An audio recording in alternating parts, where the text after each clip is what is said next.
One. How's everybody doing? I want to welcome y'all to a brand new episode of the Melanated Convo podcast. If this is your first time tuning into the show, we do a few different things here. Sometimes we talk about news stories. Sometimes we have different black businesses on that I support. I call it the Black Business Spotlight. We also talk about different things going on in the community, specifically most of the time to our kids.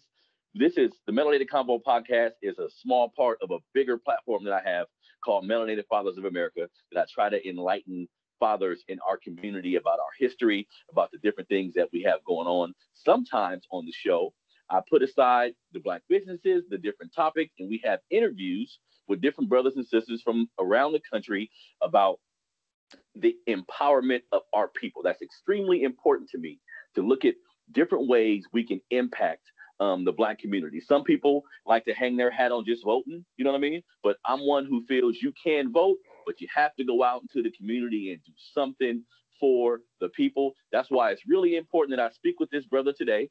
This brother is out of Knoxville, Tennessee. He has a great program for our young kings. You know what I mean, in his area. The program is called the U.N.I.K Academy. The brother that I have on the show with me today is Reggie Jenkins. How you doing today, Reggie? Hey, how you doing, sir? Thank you for having me on your platform. Definitely, definitely. So, like I was saying, man, I think it's extremely important that we figure out ways to impart wisdom on our youth. And this can be done in so many different ways. I always tell brothers, whatever skill you have, whatever you're passionate about, you can actually use that to infuse into our young people to make a better tomorrow. Because all the social unrest that we're looking at today, like I said last week, the White House is in shambles, all these different elements that we have to deal with, we kind of have the power to affect change in our local.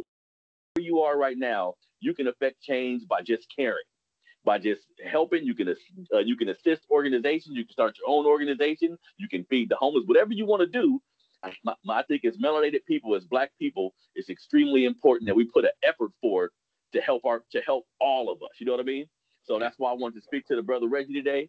We're gonna talk about his U.N.I.K Academy. So tell me, Reggie, how you doing today, brother? Oh man, I'm doing great, man. I can't complain, man. Can't great. Woke up this morning with my health, my mind, spirit. My family's good, so we all good. Definitely, definitely. Okay, so let's get everything started, man. So tell us um, about how you started your program, U.N.I.K Academy, and what inspired you to do so. Okay, I have to go back a little bit. Let me just give proper introduction. My name is Reggie Jenkins.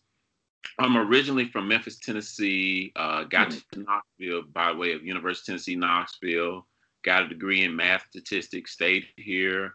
Met my wife here. She's from Memphis as well.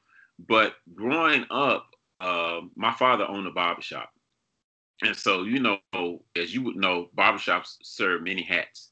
And my Hmm. father, kind of like was one of those teachers in the barbershop. He loved history. He loved working with young people. He was kind of like a surrogate father for a lot of the young people in the city of Memphis, where his shop was, and helped a lot of young people. And so I guess it just rubbed off on me.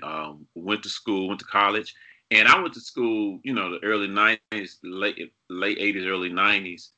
Back when the whole culture was like different world.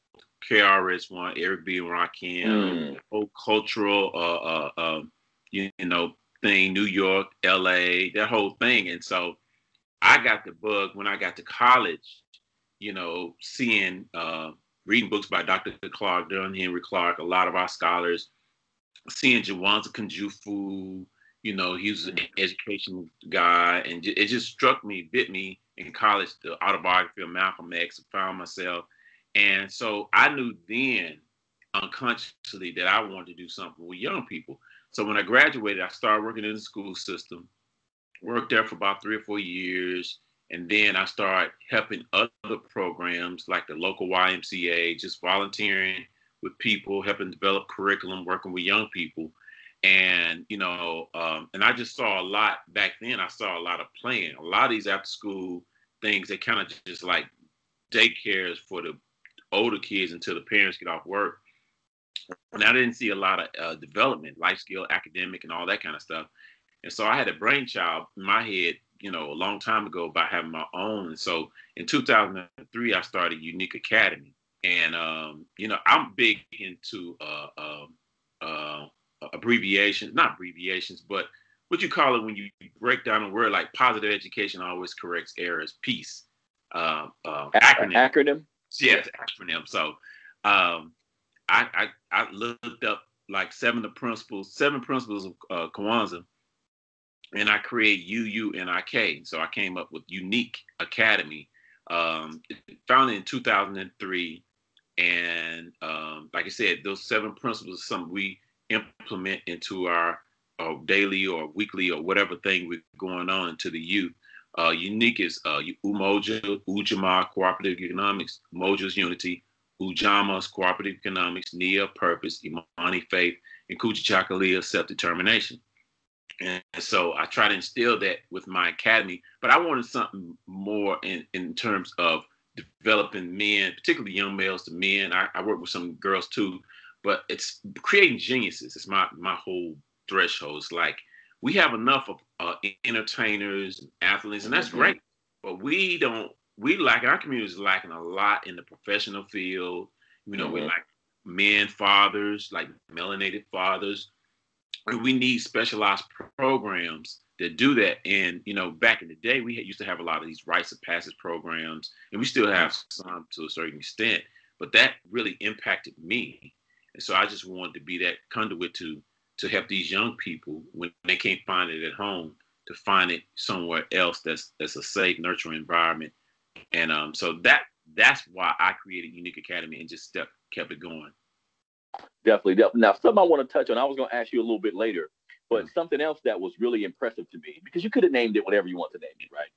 Tell me, why did you choose African principles to kind of use it as the foundation for what you do? Well, I mean, it's like a self-discovery thing. Growing up and I'm in the South or growing up in America. A lot of Black young people, we don't discover our roots, our African heritage. Most Black kids learn about Martin Luther King and maybe Frederick Douglass and another figure, but for the most part, we don't take it all the way back to our roots. And I grew up at a time, like you said, a different world. Tribe Called Quest, KRS-One, Queen Latifah. That really resonated with us because that group, that whole era was a self-discovery type period. And then I started reading about myself, introduction to African civilization. So, like I said, just being in that environment, being in school and being all around that. So I wanted to take it back to our roots because I know that our history, it's this thing called Sankofa, a bird looking to the past in order to move forward. I knew that a lot of our solutions is rooted back to where we come from. And so I wanted something that's African centered to help our youth. And it don't have to be to the point where our kids can't identify with it. Like I could have called it some, Swahili name, but a lot of our kids don't identify. They're not in touch with that, but unique, and putting those principles in there, I thought that was the perfect thing to do. And like I said, I just played with, acronyms, and I don't, some things you just really can't explain. It just happened, and I just that name, and it just stuck. So definitely. Now, on your website, you mentioned that 80% of the Black children between 3rd and 8th grade are not proficient in math and reading. Yeah. Now, in your opinion, what do you think the underlying causes are that make that the case? Yeah, and that's a Knoxville statistic. That's a local statistic. I think in children in fifth form, it's like 85% of Black kids in 8th grade are not at reading level. And the reason why is if people have to understand the public school system and why it was designed. The current public school system was designed in the late 1800s by the oligarchs at the time, the Rockefellers, the Carnegies, and all that kind of stuff. And they took it from a Prussian model. And what they did was their mission was to make sure that the masses of children don't receive the type of enlightenment education that they have so they can keep their money. And so it was basically the current education system we're under right now, the public school system, is to, train the child to be a laborer or a manager of a laborer. but not a titan, owner, industry owner. So they only give them that just much. But now what you're seeing is, especially after Brown versus Boyd, and you saw white flight, and you saw a lot of federal dollars start leaving the inner cities, whatever. And so now you're seeing a crumbling of public schools, and they do not do things the way, it's all about testing now. It's not about learning, not education. They always worry about tests. And what happened is George Bush Jr. passed that No Child Left Behind. So they got away from phonetic skills. They got away from the foundations of reading and comprehension and understanding. And then I just socially promote these children to pass a test, which a lot of them can't do. And so I think because of that whole structural thing, I think the fact of integration has really impacted us in the past 20 years. I mean, when we had our own schools, our children, we didn't have the resources, but the children was more literate then than they are now. And so if you're literate, that means you can learn, you can think, you can imagine and be whatever you want to be, and nobody can hold you back because you have the desire. When I kill your spirit at 5 years old, like they're killing these black boys' spirit at 4 or 5 years old, and okay, it's not the fact that this kid is mentally retarded or challenged. It's the fact that these children can't read. Most of the boys in special education are it's children that can't read. There's nothing wrong with that child. You know what I'm saying? And so, but you kill that spirit, you kill that confidence in that child.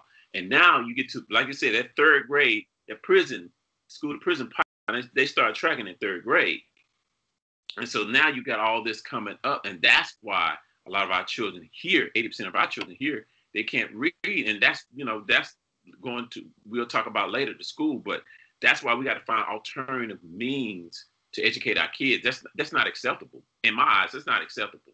I just don't understand how we as a collective people ain't up in arms.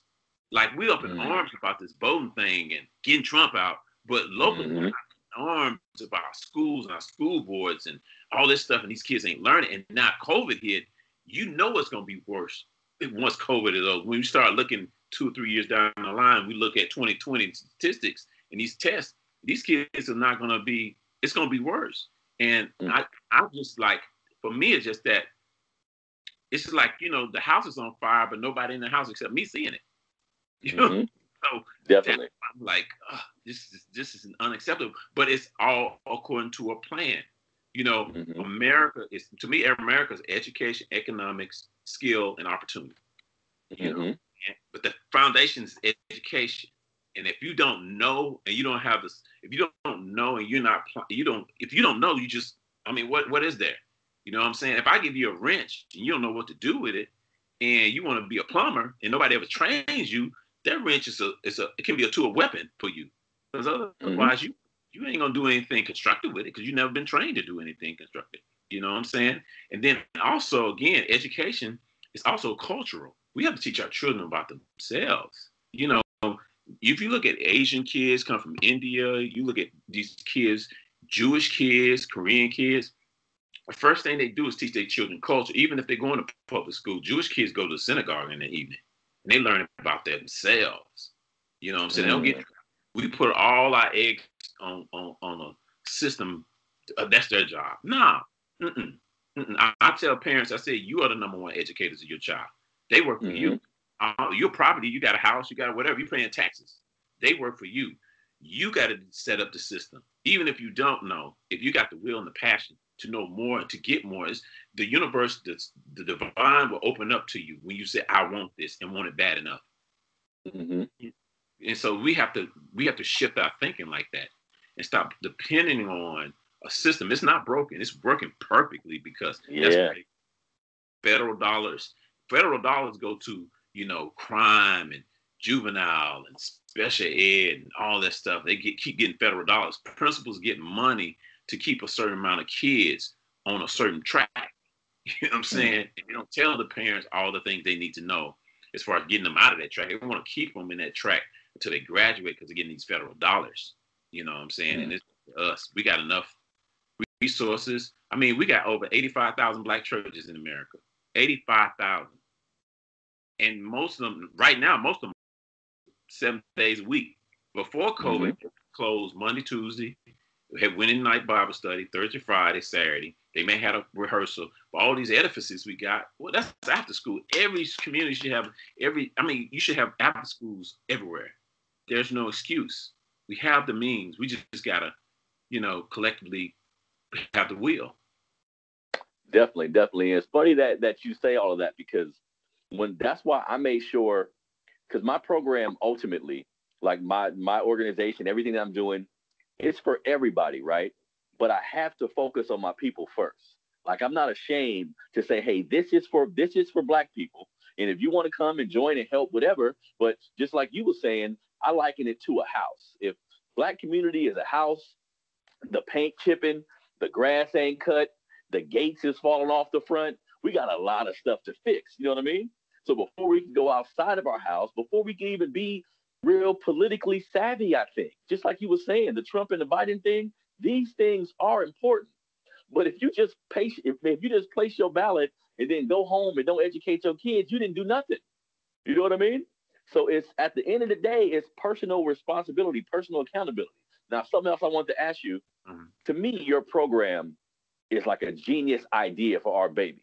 How did the city you from take in your program? How did the parents respond? Like, Oh what man, type of response in total? well, you know what? Before I opened the program, I had a rapport because I worked in the schools, I worked in certain programs, so I was kind of like people knew me. You know what I'm saying? So I had a rapport with schools, teachers, principals. But over the years, what I did was I had to prove my worth. Like most people in the nonprofit industry or in the business industry, still the thing is people got to know that you a person of your word. You had to build a certain character. Now your family know who you are, but when you start talking about community, city, and all that kind of stuff, you have to give a lot of time, free time. A lot of time and effort. Be there, show up, working with kids, and just be steady with it. Just be steady with it. And it's going to take a period of years to get to a point where people are like, well, when you say Reggie Jenkins here, they're like, oh, yeah, I know. From the mayor on down. You know what I'm saying? Mm, They know who I am. I show up. I go to, certain things. The mayor, former mayor, past mayor, they know who I am because I'm there. They know my son because he's with me. mm, And so you have to embrace yourself into, the schools. Volunteer your time in schools. Like one of the programs I've done for the past 10, 11 years, I created a college career fair at a local middle school. And I started off, we did it all week and just bring in people. But what we did now is we get the gym and bring in various vendors. And I try to get Black dentists, Black doctors, college admission Black people. Of course, they have some other people because Knoxville is predominantly white. But I try to show these Black kids, man, look, there's a Black engineer. She works at Denso. And here's this, robot that you can play with. Or this guy works at the local utility company. He digs and this, that, and the construction worker. So I try to show these kids something different. But because I have this relationship with this school, no matter who's the principal, they know who I am. I mm, made relationships with elementary schools. I go into there. And then I bring in people to bring in that go in there. And then now the city knows, everybody knows because over the years, I just kept my fingers in the dirt. Like, if I'm a gardener, I'm just keeping my finger in the, I ain't gonna get pretty and sit back and wait on people. I think that's a fatal flaw with a lot of Black people because they'll set up stuff and waiting on people to come to them. No, I go to where the people are, and you just have to consistently be consistent and show your face at certain paces and keep doing. And the parents start knowing. I got kids that they're 30 something. They got kids. I'm working with their kids. You know what I'm saying? Because mm, when they was in this elementary school, when I was there, and even when I was working in elementary school, I would do outside stuff, have field trips, because, I would notice that elementary school wasn't taking these kids nowhere. So I make up all my own field trips thing, letter, get a Saturday, rent a van, and take them somewhere. You know what I'm saying? mm-hmm. And you don't know how you impact somebody until they come back and be like, man, I remember when you did such and such and such and such. And so just working consistently over a period of years, you develop that reputation in a sense. So That, brother, that's important that you say that, because many people around me have started nonprofits or thinking about starting nonprofits, and that's an important note that you put in there, that like a lot of things, consistency is the key, and trust, right? Especially if you're gonna be working with young people, you're gonna be working with kids. Yeah. People gotta trust you and know that you're gonna be consistent and of your word. So I definitely appreciate that. Now, if you knew a parent that had a elementary school kid that was struggling in reading Yeah. or math, like, and let's say the parent isn't too proficient at these things themselves, like, what route would you recommend them to take to actually start remedying some of these things? Well, first of all, I have assessments, so I would assess the kid, assess the Mm, child, see where they are, because oftentimes people say my child is struggling, but we don't know where like he can't multiply. Well, I mean that's you can okay, I can teach him multiplication, but I need to see where he is. Is he at grade level as far as he's in the fourth grade? Can he read on fourth grade? Can he read? Can he do math on fourth grade? So I think the first thing parents can do, and assessments are all over the place, assess the child. Even if the parent can do, you can get somebody, the schools can assess them or whatever. I'll come in and assess. But first, before I do all that, I had a set of interview questions I asked the parent. Okay, where's the dad? Is the dad around? Is he involved? Because a lot of times our boys are struggling because they ain't being male nurtured. yeah, So, yeah. what's the dynamic? What's your relationship with his father? Are y'all like toxic or whatever? Because that's affects the child too. Because a lot of Mm-hmm. times the child is not performing in school because of some personal stuff going on at home. So I want to see what's going on. Then I want to talk to the child, see, get his perspective on things and build a relationship with him. But I have to do all those things before, because really school is really not the problem. You know what I'm saying? I'm like, okay, what's behind the layer? I want to peel that banana back and peel that onion and get to different layers to see. Then once I know the child and I understand what's going on with him, I build a relationship. And then I said, okay, mom, these are the remedies. I said, you might have to tweak some things personally. That means you might. Mm-hmm. I'm not Jesus. I'm not coming in here and save nothing. This is a team effort. So we're gonna have to change some things. You know what I'm saying? Like a couple weeks ago, I got a call from a aunt and a concerned aunt and uncle. They got my number from a mutual friend about that 12-year-old nephew. They in D.C. They come down here because she's from here. They concerned about the nephew because the nephew, 12 years old, hit his mama. And so they was trying. And I was like, okay, I ain't tripping. Okay, so I want to peel the. Okay, tell me about this child. Where's the father at? What, the father got killed when he was 2 or 3 years old. You know, whether I just go back in the history and see the child. And I said, okay, I know what's going on with this child. He needs counseling. Not only he needs counseling, you all need to change some things y'all do around this child, because he's 12 and he has 2 sisters younger than him. And so you got to explain to this mother, because she's doing some fundamental things wrong, and explain to them, like, because this boy is the male they see. So this boy hitting his mama, these little girls are getting programmed to see that it's okay for a male to hit them. You know what I mean? Yeah, Ain't yeah. no around. And y'all in D.C., so I said, first thing, you need to get counseling. And I know a black man who does counseling. I said, gave him the number or whatever. I said, he needs to get into that because he has some underlying anger issues. You know what I'm saying? Mm-hmm. They need to be resolved in a constructive manner. And then the mother needs to tweak some things. And we talked about some other things. And then I told them, I said, look, y'all circle around him in a loving manner and talk to them. Say, okay, man, ask him what's going on with him. Oftentimes, our children don't get, as a child, you get told all day, 24 days, but who listens? That's true. And and the, and they shouldn't be listening to their peers. They talk to their peers as they get older. They should have some man or woman, whether it be granny, uncle, somebody in their family, in their world, to say, okay, what's going on with you? And that's why I told them, I said, talk to them, see what's going on with you. In a loving manner. Don't go in there like, I'm gonna beat your blank. Now just say, what's going on? Just it's uncharacteristic of you. I just want to know because I'm concerned about you. I care about you. And then as you end and you listen and you share some of your concerns and you let them know, and they say, look, we love you, but this will never happen again. The next episode was going to be a different conversation. Mm-hmm. Because no matter what you're going through, this is your mother. This is the person brought you in this world. You never disrespect her. Never. Ever again, and let them know. But you have to do all those things. And so for me, again, that, going back to that, find out what's the problem. Let's come up with some remedies together. And let's work together. This is not going to be a quick fix. Depends on the age of the child. like right now, I create curriculums for parents too. So I created this curriculum for a fifth grader, and he's like third grade fundamentally. And I told this Mm-hmm. grandma, raising him, I said, "Okay, we're gonna start with third grade. You can't." I said, "Let's make this a 2-year project because she's homeschooling him." I said, because he's been tracked special ed all this time, and he's a smart kid. I said, let's start where he are. That's why I do the assessment, because I want to go where you are. I'm not gonna put you somewhere where you're not. Oftentimes schools are socially promoting these kids and they're not at their grade level. And so they get more and more frustrated. So they just put them over there in this over here, and they really ain't doing the work. They really ain't developing. I'm just like, take him up, and you can get him fast track in a couple of years. You know what I'm saying? So that's my answer. I'm sorry, it was long winded. No. That was perfect, brother.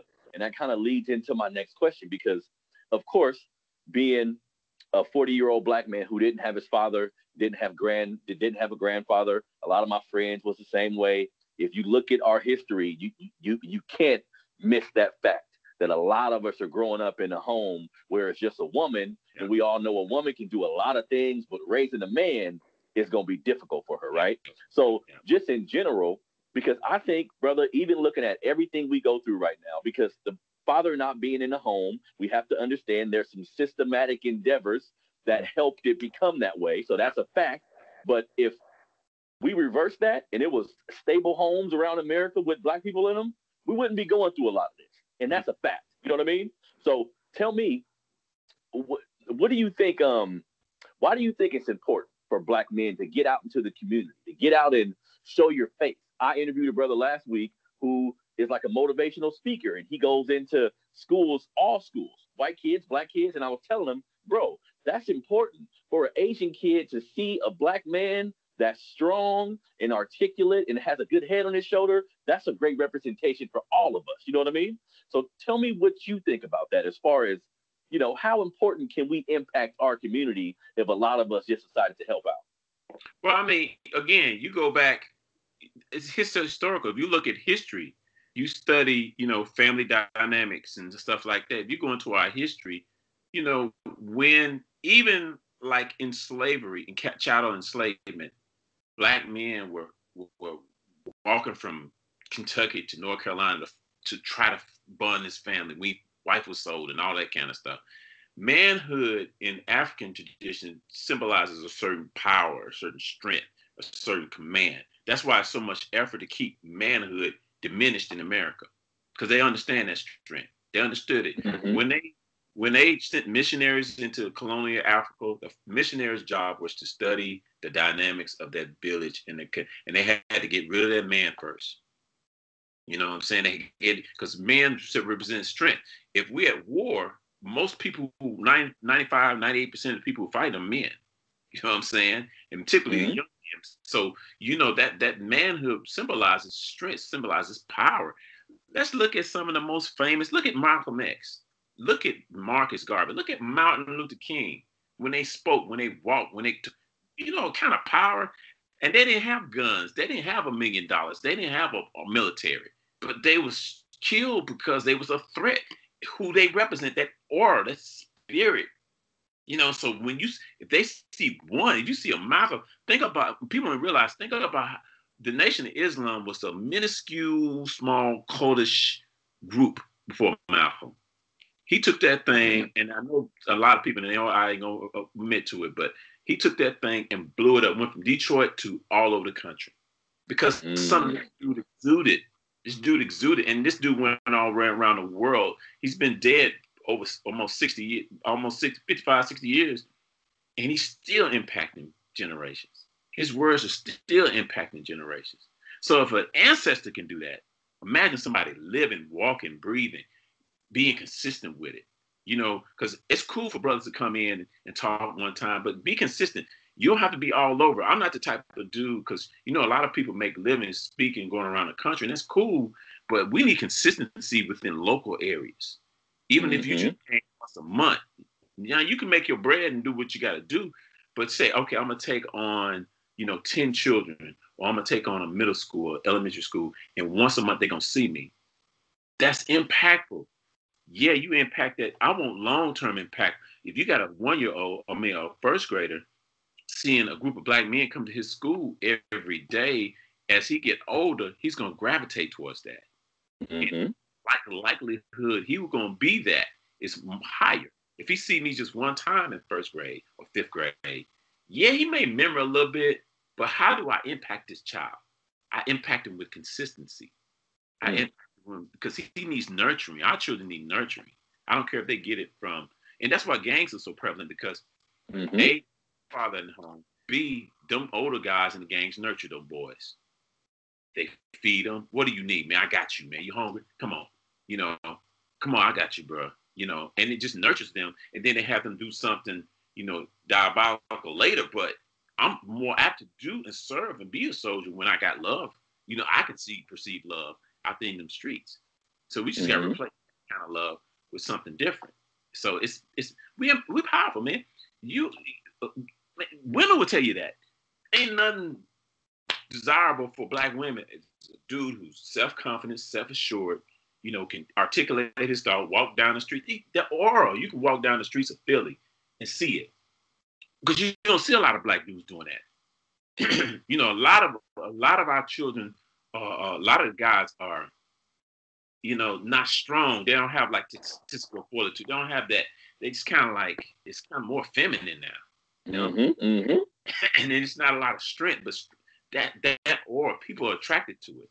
That's why they're so intimidated by men who just march to their own beat of the drum. Look how much flack Ice Cube getting, and he ain't backing down. That's very true, brother. Look at his aura. Look at him. He's like, I'll talk to anybody, and I'm gonna tell you, and this is how I feel. Black, white, in between. He's got that strength, that, you know what I'm saying? Yep. You can that's true. You can hate him, but you gotta respect him. That's true. And it's funny you bring up Cube. I was just telling people, you know, because he's getting a lot of flack for doing what he's doing. And you know how social media is. Everybody has an opinion. But at the end of the day, man, I simplify things. In my mind, I'm a part of a global black community. So we all won. I don't care if you're a doctor, you're a lawyer, you're a gang member, we won. So I start there. And if I know so many brothers who unfortunately don't really care about our struggle.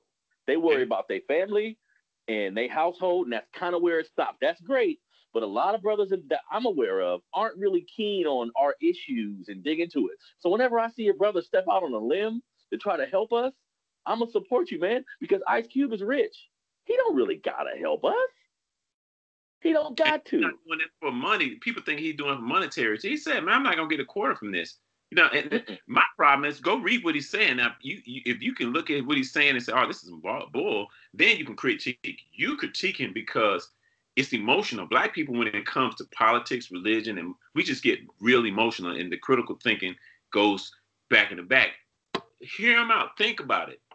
And you can still disagree, but I ain't got to call you no name. You know what I'm saying? See? That. And I know, like you was talking about, I know a lot of brothers here who they'll support monetary. They don't, you know, give another effort. But then what I do is I've gotten a network of a lot of different organizations. Like, look, man, y'all, we got to step up. And a lot of them don't. You know what I'm saying? Because for me, U.U.N.I.K Academy is about collaboration. It is not an island.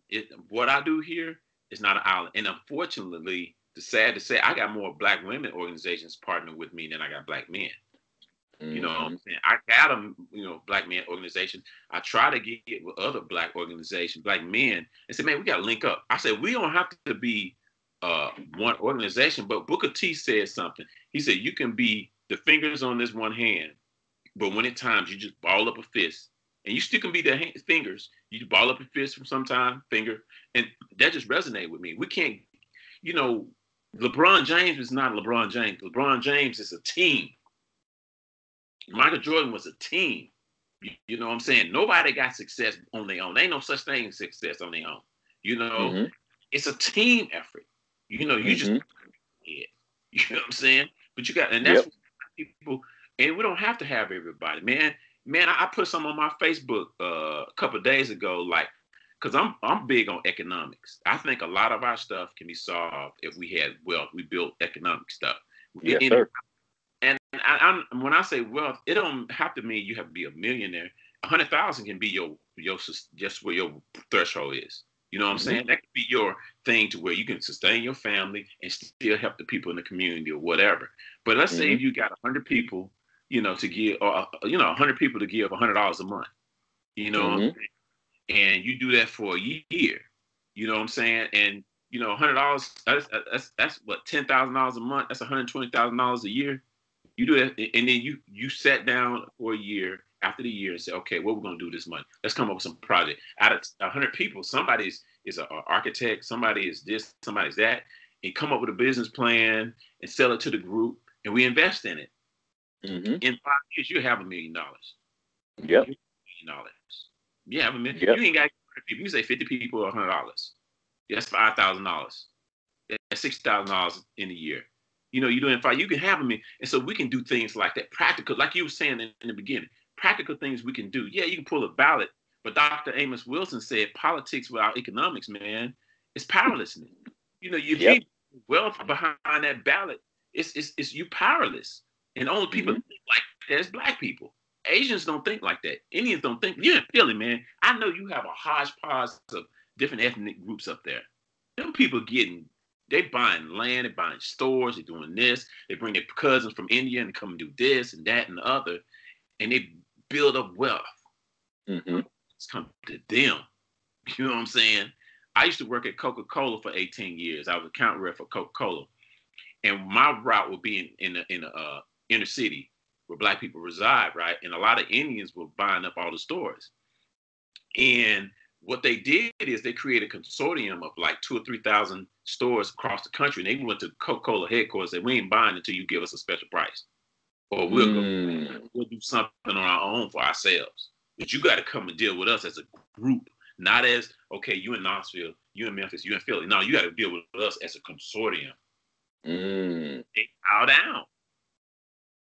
That's powerful. And it's funny that you say that, brother, because I think this system has done a number on us. We a lot of us are functioning out of this individualistic mind state. Instead of thinking like a group, it's a lot of jealousy. You think somebody gonna take your shine. You think somebody gonna take your place, and all of that is fallacy. In reality, we need to be thinking as a group because everybody's talking about voting, but I don't know a lot of Asian people who even worry about voting. They ain't worried about voting like that. They got their community. They back each other. Their dollar circulates 9, 10, 20 times before it leaves their community. And that's how they thrive. You know what I mean? Like you said, we be on an emotional basis. You bring up religion. You bring up this Trump thing. We get real emotional. We online cussing at each other. We online. I'm seeing people say, if you vote for Trump, unfriend me and all this kind of stuff. I'm like, what are we talking about, man? You know what I mean? Again, we're like psychologically and emotionally, spiritually damaged people. And our struggle is unique, man. Our struggle ain't like anybody else. We didn't immigrate to this country. We was brought here. Outside indigenous people here. And some of us have indigenous ancestry. I understand that. But our history is unique. But what we have to understand is, you can't just do what we did yesterday. We're going to do something different. People keep talking about like voting. Our ancestors died for the right to vote. Our ancestors died for freedom and power. There we go. They didn't die just to pull it back. They died for freedom and power. Yes. They saw at their time that one of the things you do to get power was pull the ballot. But that wasn't the people at Black Wall Street didn't die for voting. They died because they was powerful. You know what I'm saying? Nat Turner didn't die because he was trying to vote. He was trying to get free. You know what I'm saying? So we got to understand that's just a means. It's one means of something. But that's just one. Politics right now is ruled by lobbyists, think tanks, foundations, special interest group, political action committees, all that stuff. And it all tied back to money. If I have $100,000, I can control the mayor better than 10,000 votes in this city. There we go. There we go. And you know what? For me, that's why I work with young babies, because I got to create a new mindset. Unfortunately, a lot of us as adults are gone. Ain't nothing we're going to do with that. I don't have a lot of time. Again, there are people who think like me, and so I don't need everybody. I tell everybody, and I will go to my grave, Most Black organizations don't need less. They need less than 10 people in their organizations. We got Mm. too many dead weight. I don't care if it's a church, fraternity, sorority, we got too many dead weights because those people are not about the business of power. They're about the business of show and entertainment. You know, I started my organization in 2003. I've worked with over 4,000 kids since my inception, and I'm about to open a school. And it's a small group, a core group of people I got around me. Now I got a lot of supporters, but I got a small brain trust, and I keep my board small. You know, and I collaborate with people. That's the thing. You don't need everybody, man. You don't need everybody to be wealthy. And you gotta understand, a lot of us gonna die. It's casualties of war. When you go to war, the general tells the soldiers, I don't know, but I'm just thinking it would. Before we go out on this battlefield, look, everybody ain't coming back. Period. Folks. And that's how we are now. Everybody ain't gonna get it. My family ain't gonna get it. A lot of my family members don't see what I'm doing, don't know what I'm doing. They see a little bit, but they don't know. They ain't supporting. They ain't gave by. You know what I'm saying? But I gotta keep it moving. You know, even though they can't see it, because you gotta understand another thing about selfish people and self-centered people. They caught up in their own drama and they can't get out of their own way. All they worry about is their own mess. You know what I'm saying? They can't see that your giving is a therapy. Giving to people is therapeutic. Because when you realize that your situation is as bad as you think it is. And then you have to, giving also helps you put things in perspective, because it's whatever you think you're going through, it's not as bad as you go. And the solution lies, you can't just raise your kids. Your children are influenced by a lot of external things now. You know, so you thinking you're doing something. I know parents like that. A lot of my people got kids. People, they think I just serve poor inner city kids. No, I serve all Black kids. That's middle school, suburb, whatever. Your kid going through some drama too. None of us are perfect. I got a kid, a child, and I'm going to try to surround him with people that can teach him that I don't know, give them a perspective I don't have. I'm not the end all be all. We are a village. That goes back to that African concept. Villages raise children. Villages raise children. You know, prior to the 60s, communities raised Black kids. We didn't have all this stuff and all this stuff going on. Our number one problem back then was Jim Crow, segregation, the KKK. But we had Black hotels, Black cabs, Black this, Black that. You know, they wasn't billionaires, but Big Mama was sending off people to colleges and stuff like that. You know, it wasn't about this illusion of, you know, the lifestyles of the rich and famous. It's just about, look, doing what you can to help yourself and help others and give people. But selfish people never win. If you're out here just thinking you can raise your children and nothing else, you're gonna lose in the end. You're gonna lose. It is what it is. If you want to make that cool, if you thinking taking your kid, and that's another thing why we'll create Black private schools, because I know people who got Black people got their kids in white private schools, and them kids are catching hell. Yeah, they get academic stuff, but them white kids are terrorizing them, man. Terrorizing these kids, man. They go to, and they get lost, and they don't have a sense of self, and they graduate and just lost, and they run away from Black people. Saying, I've seen it too many times. I know people. I've talked to parents. I remember when I was working in the school system. I had a friend of mine. She worked beside me, and she just kept her kid around them white kids. And I said, ma'am, and she from Alabama, back in the civil rights. She know law. I said, it's gonna backfire when he grown. Sure enough, he don't come home a lot. He's in D.C., but he ain't messing with no sisters. You know what I'm saying? You know what I'm saying? For her, it's heartbreaking. But you put your kid around this environment. You know what I'm saying? Or you didn't offset the thing. Okay, you're going to send him there, but what you going to do on the weekends? Surround him with his people so he won't be afraid of sisters. You know, they talk about sisters. These Black girls got attitudes. Man, there ain't no wrong with these sisters. There ain't no difference. You know what I'm saying? Come on now. It's funny. It's funny that you say that, because my son goes to a private school, and the majority of the kids is white, but he's been 5 or 6 years old. We've been giving him an education about who he is, who he is, where we come from, his family members. Some of them live in the hood or whatever. We're going over there. That's right. You're going over there. Stay over there for a couple of days. See how they get down. Get into learn the rhythm of your people. You Yep. don't you don't need to be a 21, 22-year-old black man scared of black people. Yep. Going to a black neighborhood and you locking your door. Nah, that's your people, man. Ain't nothing wrong with us. You know what I mean? But it's all about how you socialize. And you're right about that, brother. And he have a perspective. So when he go in that school, he understand it's a tool. You don't walk up in there. This ain't no this business, bro. This ain't no socialize. No, don't get too comfortable with them because they start where you be like, no, you understand from the gift. This is what this is, you know. Yep. And I always advise parents, like when kids have in that situation, take them to the HBCU. Let them get down with their brother and sister when they get in college, man. I'm telling you, the HBCU people understand HBCUs graduate more black professionals than PWIs. Now, for PWIs, more money is a free ride. It's about to go. You know what I'm saying? But if you can find somewhere you got to score, because I teach ACT prep too for high school kids. Because my thing, I don't want kids with debt. I don't want parents with debt. I was in debt. I paid that off. It took me, my wife and I, 20-some years to pay off this debt. You know what I'm saying? And that's student loan debt is the second biggest debt. I think it's $1.6 trillion in the United States. And I mean, and some the grads got upwards to 50% default rates with black students. You know what I'm saying? Our kids are borrowing more money and more in debt and making less money. No, you ain't going to school like that. Under my watch, no. I train the parents, I train the kids. Like, no, we're gonna find a way. I just talking to a parent today. I said, okay, we're gonna find this way, and you gotta have 3 schools you want to go to, and then which one's giving you money. We're gonna make you a list of schools, and you're gonna have to go to one month. And the parents gonna have to put that. You know, some parents are like, well, he don't want. No, you don't want to foot the bill. So if you got the financial state, you got some to say where this child going. What's your major? What you want to do?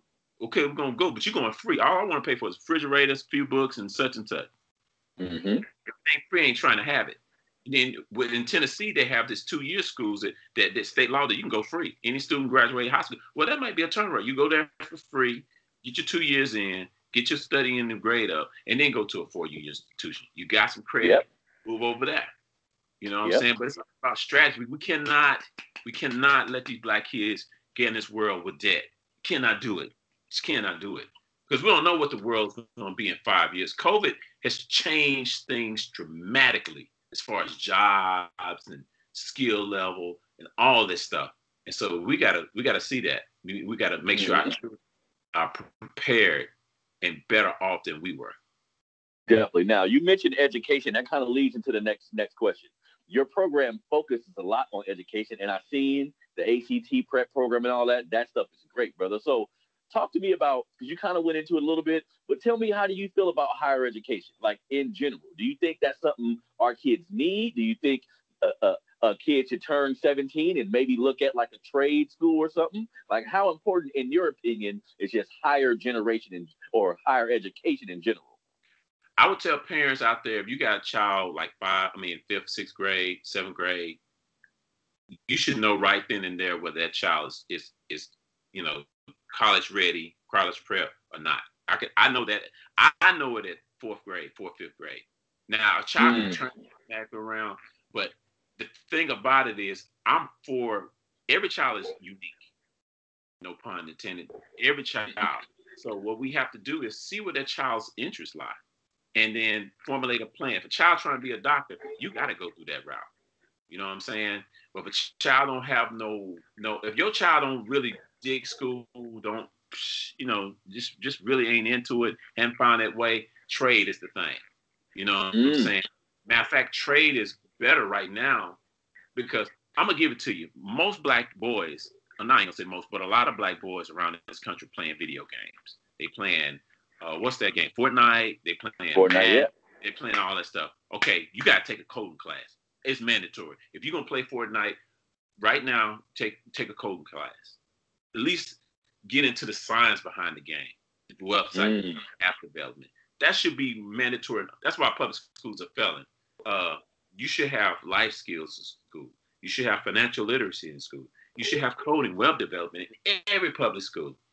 You should have plumbing. You should have home economics. Get up. If you had all those things, kids would be running to school. They wake their parents up and come to school. You know what I'm saying? It's purposeful. All this other stuff, yes, you got to have, biology, this, that, and the other. I understand all that. But have something that towards their interest. If you go into sports, let's talk about sports management. Let's talk about it. LeBron got a manager. Who is he? How did he get down? Let's study that guy. You know what I'm saying? Yep. Into sport. Let's talk about commentating. Let's talk about speech. Let's get you a YouTube page, be a project YouTube page. And you like to talk, you like to be sports and commentator. Okay, I want you to track the statistics. You're gonna subscribe to this paper, local paper, and you're gonna keep it. And every week you're gonna come on and create a video. And me and Mom, and we're gonna sit down Saturday night and watch your video, and we're gonna critique you. You know what I'm saying? We're gonna get constructive, and you're gonna get better at that because that child has purpose. Boom, you ain't gotta worry about that child getting distracted because he knows he's gonna have to do certain things to keep track is focused on what he's doing. A lot of our children are getting this stuff because they have purpose. They don't know who they are and where they're going. You give them those two things, you ain't got to worry. You ain't got to track them because it's something he's passionate about. It's like basketball and football. Our boys are playing basketball and football. These kids know what time practice is. They know what time the game is. They practice and all that kind of stuff. Why can't we do all that for other stuff? You know what I'm saying?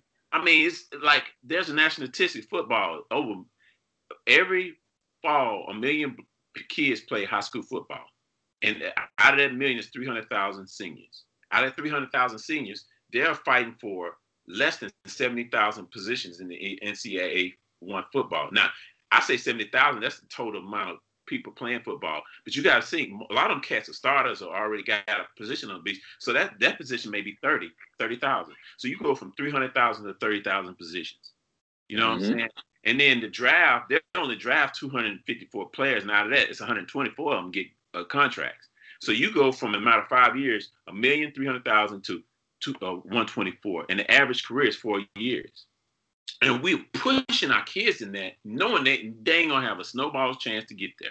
So I'm saying, okay, you can do that, but you're going to also have to develop some other skills. My job ain't just to appease your entertainment thing. My job is to make a man or woman, a person who's going to be successful. And sometimes I'm going to have to be the bad guy in that situation.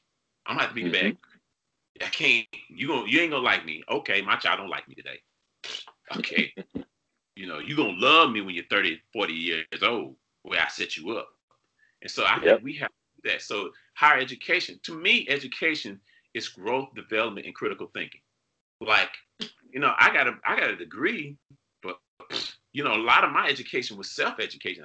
I read, I studied, I got under people who know. Like, I'm starting to school, but I got a mentor in Chicago, Marcus Klein, who started Freedom Home Academy. Went up there, this dude had his own school for 12 years, Black kids. So I they had a homeschool expo every summer in Atlanta. I met homeschool people there. I know people. So it's like, I'm nobody, unique. I'm somebody who studies under the foot of those who came before him, and not just blaze the trail. So I think we need to expose our kids, because a lot of our kids, when they're in middle school and high school, they're not being exposed. One of the things I used to do, get back to, I used to do college tours for Black kids and just rent a bus, rent a van, we take them places. But I think you can't wait till they're in high school. You got to get them wherever they are and exposure, take them places, take them to the museums. We got to figure out their interests, figure out their strengths and weaknesses, and then make those weaknesses strong and say, okay, because our children are multi-talented. They ain't just they can do more than dribble a ball and throw a football, run a rock.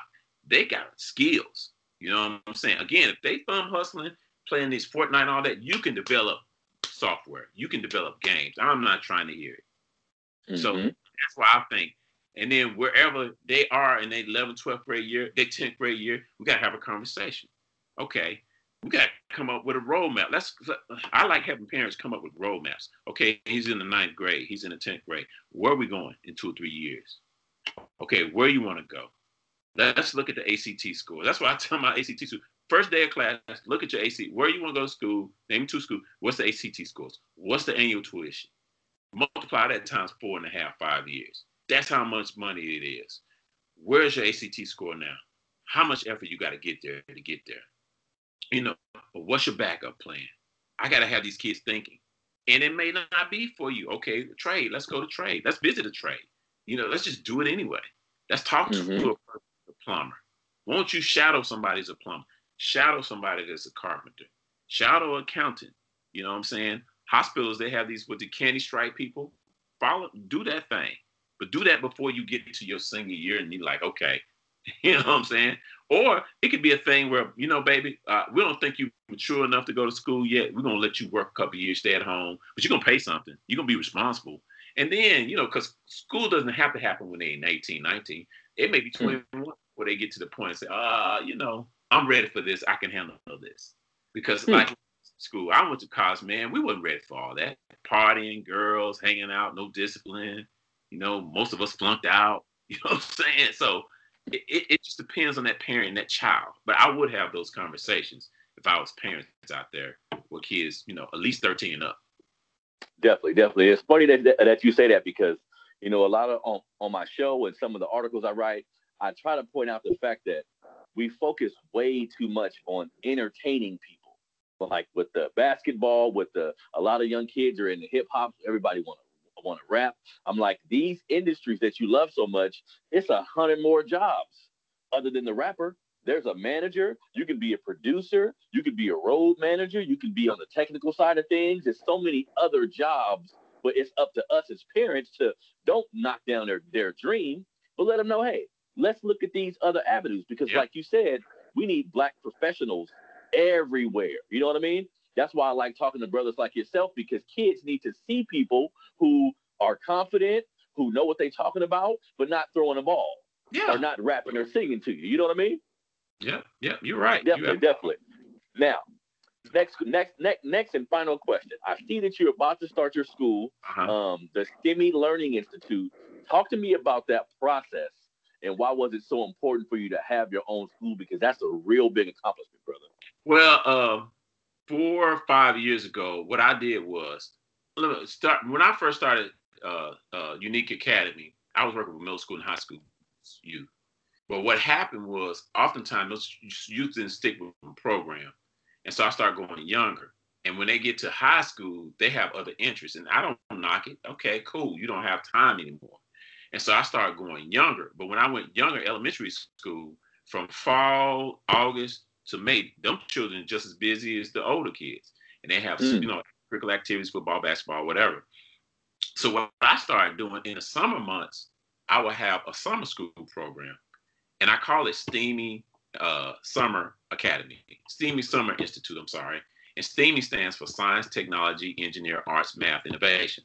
Because I see the world is STEM right now. The world is STEM. It's like there's going to be over 1.5 million jobs in the year 2022 in STEM fields. And America's not producing the workforce to fulfill those jobs. So they go to Asia, India, and give these people visas. And those people over there in Silicon Valley making 6-7 figures. Because all the STEM, if you look at most of the STEM places, careers, they're white men and then Asians. Black people make less than 9% of the STEM population workforce. And so I saw that. And so I started creating, I want a summer program to help strengthen the academic core. I was all boys and to introduce them to the world of STEM, because we like right down the street from Oak Ridge National Laboratory. I know Black chemists, I know Black engineers, I know all these people, and I would get these people to come in, or we'd go to them, and so I get these first grade, second grade, third, fourth graders interested in that, and so we would do it every summer. But what I was finding out was, when those children, it would be 7 weeks. Those children worked with me for 7 weeks. They would have, I've had I'm gonna give you an example. I got this young male. He started with me when he was 4. So long they potty trained, they can come to me. They ain't potty trained, dealing with them. So 4 years old, and when I assessed him, I told his mom and dad's like, nah, he's with my son, the kindergartners. He can keep up with them. And so at 4 years old, he started with them. This year he turned 5. He was in the first grade. I put him with the second graders. And now this boy, and I told his mom, I said, you can literally skip him a grade, because what I teach them in 7 weeks, by the time they get to school from August to December, they bored, because I've covered all that in 7 weeks. I don't have all that stuff. What I do is it's 3 things: repetition, intensity, and frequency. I do it over and over again, and they have to do homework. Like the whole summer, they have to have homework. Every day I was loading them out. Parents were mad at first. But I was like, it is what it is. You want your child to excel. I'm about the business making Jesus. I ain't about nothing else. But I want to strip it down and make sure they fundamentally sound. And these kids, and now once you can read well and comprehend, man, sky's the limit. You can open a physics book and you can break down the language. They can figure it out. You know what I'm saying? So that's what happened. So when COVID hit, U.N.I.K Academy, we hit a lull. Like at most nonprofits, we hit like a bad, like boom. Like I was like a few $100s in the bank. I couldn't pay myself. My wife is a business owner, so she held it down for a couple of months. I fundraise a lot of my money. 80% of my money comes from individual donations, man. I get a little grant money, but a lot of my people, social media, Facebook, Instagram, I put a campaign together. I'll raise 10, 15 grand just right off the top because I've been doing this for 17 years. So people that know me, whether in college, people in my circle, they know what I do and they pour into me. And so got that. And then some just hit me this summer. I was like, man, I'm opening this private school because I was pissed off with Knox County schools. The local school system here to me suck. And I'm pretty sure a lot of them do. But I've been on that bandwagon for a long time. Y'all suck. And so I'm like, because here, when COVID hit in March, they just gave these kids, they fed them, which, a lot of children depend on schools to eat every day because, the conditions are at home. So they fed them, but they didn't educate them. And I was looking at places in Atlanta, Nashville, where these people was on Zoom. It's like school never stopped because they went on Zoom, teachers on Zoom, 9 to 12, 9 to 1. They teach the kids every day. Some here, they didn't do nothing. They got like 90,000. I think we got, how many we got here? No, about 60,000 kids here in Knox County schools. And I'm like, these kids are going to suffer. And then 6 months, and now we in half of them in Zoom, half of them in virtual, and some of them going to school. They baby's going to be far behind if we don't do something drastic. And I was like, I got to start a school. And I just made my mind up. I had a local city councilman, politics. This is where politics work. I had a local city councilwoman, known her since she ran 3 years ago, won, been tight. We knew each other beforehand, and people know my rep. Her and the state rep was supporting me big time. But we had a conversation in February. She's like, you need a building. I said, you're right. She said, the city got all this property. I'm going to help you find a building. So she found this property. It was a historic building. It used to be a library back in the 1930s. Historic building, like a school. And she found that building, got with all the city officials. And they was like, okay, you're a nonprofit.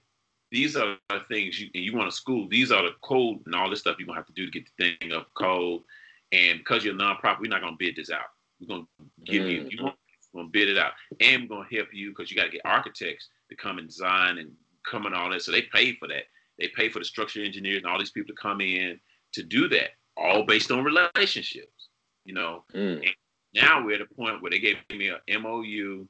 I got a lawyer. He's going to look it through, negotiate some things where they help pay for some things because it's still city property. I'm like, I'm not going to pay for everything and you're going to be leasing this to me. You're going to either give it to me or you're going to help me with this thing.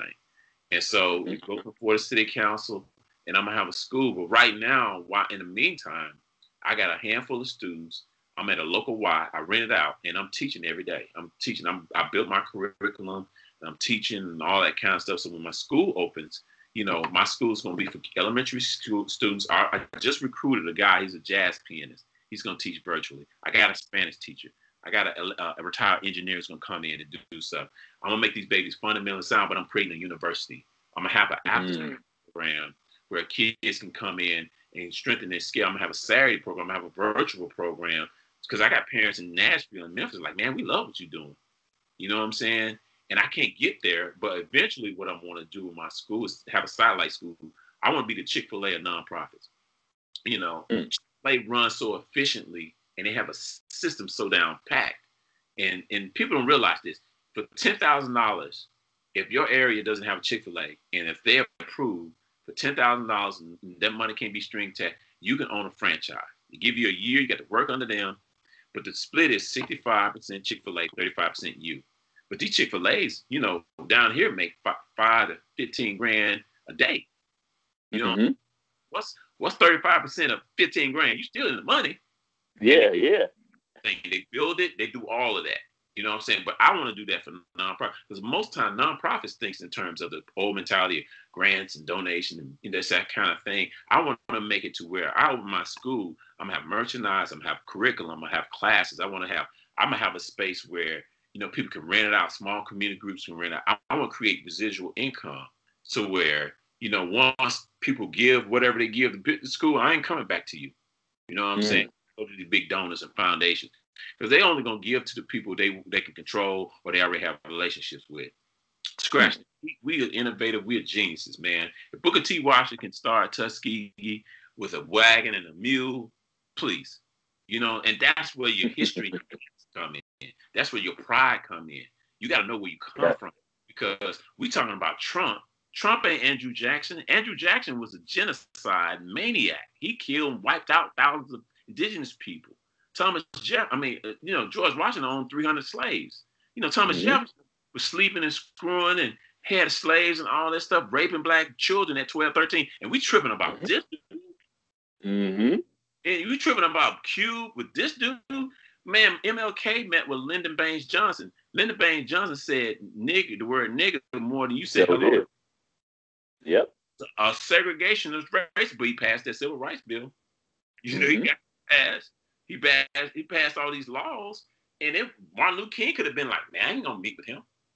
You get there, it don't matter, man. A lot of us live by racists. We work with racists. Our child will be taught by racists, and we tripping off somebody we long because he's an idiot and tweeting and all that stuff. And I understand what he does impacts us all, but my local sheriff impacts me more. My police chief impacts me. My mayor, my city council, my school board impacts my child right then and there. My teachers pack my brain right then and there. So they all over the place. That don't mean you don't stop going to the PTA meeting because she's racist. You know what I'm saying? You don't stop working with the supervisor because he's racist. You just adjust until you can get in a better situation. You don't know, my supervisor's racist. Oh, Trump ain't the only fool we ain't had. George Bush Jr. 20 years ago, we was all up on him until 9/11. Yeah. So we just have this historical amnesia, but we have to, in my opinion, like I said, it don't have to be a school. It can be a Saturday school. It can be, 2 or 3 hours in the evening. You know what I'm saying? We have to do something different because what's going on is not working for the majority of our children. And a lot of us don't have income to send them anywhere else. So let's make the best of it. If you go into a church and they're not thinking like this, you don't need to go. We need to rethink our organizations. All our black organizations are not. I'm like the Urban League, the NAACP. Y'all need to rethink or get away. They don't like me. The local entity don't like me. What are you doing? What y'all talking about? What are you talking about? If your thing is law, then do this. Let's do this. Come in my classroom, my kids, and teach them pre-law so we can make some more Thurgood Marshalls. Y'all ain't doing that. Y'all all up on the national thing. You got to get the local. All politics is local. You got to start with where you are and impacting up. You know what I'm saying? And that's the reason for the school, man. It's like we got to do something different, man. And I want to set a model so other people can do it because it's being done all over the country for opening stuff. It's just we got to figure out ways to keep it 10, 15, 20 years down the line. We don't want to close our doors. Charter schools is cool. If you can open a charter school, cool. But think in the back of your mind, school board can take that money anytime. So what's your contingency plan? You know what I'm saying? Because a lot of us charter schools and they closing. There's some good ones, but there are a lot of them, shaky. And I would tell anybody, like I've been doing this 17 years, take your time with whatever you want to do. Stop looking at time the way in your eyes and look at time from a bigger lens. Again, let's go to LeBron James. This dude ain't got this to this point in 10, 15 years. It took him a period of time beforehand. The Beyonce, she was singing and dancing and grinding when she was 8 years old. 8, 11, 12, 13, 14, 15, 16, all those thousands of years of 1,000 hours of practice and study. And she still does that. So greatness ain't just the overnight thing. So whatever you do, if I went to school for 50 years, I got to put at least 10 in.